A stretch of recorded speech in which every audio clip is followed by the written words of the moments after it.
প্রত্যেকবার বাজেট দিলে জিনিসপত্রের দাম বাড়ে, এবার কি বাড়ছে? শিক্ষা খাতে সর্বোচ্চ বরাদ্দ দেওয়া হয়েছে। প্রাইমারি স্কুলে লন্ডনের আদলে আজকে প্রাইমারি স্কুলে শিক্ষাদান করা হবে। মেয়েদের উপবৃত্তি দেওয়া হচ্ছে, আমাদের দেশনেত্রী বেগম খালেদা জিয়া করেছিলেন, আজকে ছাত্রদের জন্য করা হবে। আপনারা জানেন স্বাস্থ্য খাতে বরাদ্দ দেওয়া হয়েছে, এত বরাদ্দ কখনো হয়নি। স্বাস্থ্য সেবা জনগণের দৌড় গোড়ায় পৌঁছে দেওয়ার জন্য বিভিন্ন কর্মসূচি হাতে নিয়েছেন। এবার বাজেটে আপনারা জানেন হার্ট অ্যাটাক করলে যদি কারো ব্লক থাকে রিং লাগানোর জন্য আগে প্রয়োজন হতো 1,10,000 টাকা, এটার অর্ধেক করেছে এখন 55,000 টাকা, ঠিক কিনা? কিডনি এবং বিভিন্ন যে অসুখ বিসুখ হয়, এই জন্যে এই স্বাস্থ্য সেবায়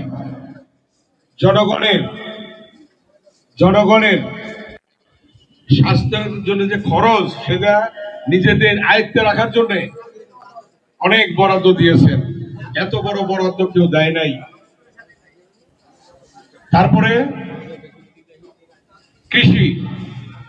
কৃষি খাতে এত বরাদ্দ দেওয়া হয়েছে, কেউ দেয় নাই। আজকে কমানো হয়েছে দাম, চাল, ডাল, আটা, তেল, লবণ, সাবান, গরুর গোস্ত, মুরগির গোস্ত, ছাগলের গোস্ত এবং বিভিন্ন হাঁস মুরগি, এগুলির উপর কোনো কর নাই। মশলার উপর কোনো কর থাকবে না,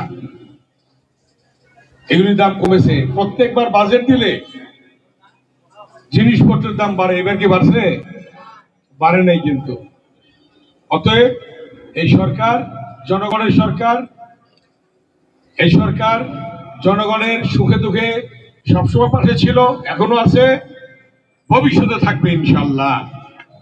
এই সরকার জনগণের সেবক হিসেবে কাজ করবে। আমাদের মাননীয় প্রধানমন্ত্রী জনাব তারেক রহমান দেখেন একজন সাধারণ মানুষের মতো চলাফেরা করেন, গাড়িতে ফ্ল্যাগ নাই, ট্রাফিক সিগন্যাল থাকলে দাঁড়ায় যায়, ঠিক না? এগুলো আমাদেরও মানতে হবে, নিয়ম কানুন মানতে হবে, নিয়ম কানুন মেনে কাজ করতে হবে, সবাই সবার সাথে ভালো ব্যবহার করতে হবে, রাগ করা যাবে না কারোর সাথে। রেগে গেলেন তো হেরে গেলেন, রাখবেন না কারোর সাথে, কারোর সাথে কেউ খারাপ ব্যবহার করবেন না, জনগণের পাশে থাকবেন, হিন্দু মুসলমান বৌদ্ধ খ্রিস্টান সবার পাশে থাকবেন, ঠিক আছে? অতএব আমরা জনগণের জন্য আছি, জনগণের সেবক হিসেবে আমরা কাজ করে যাব ইনশাল্লাহ। এবং বিএনপি অঙ্গ সহযোগী প্রত্যেকটি নেতা কর্মী একজন সেবক।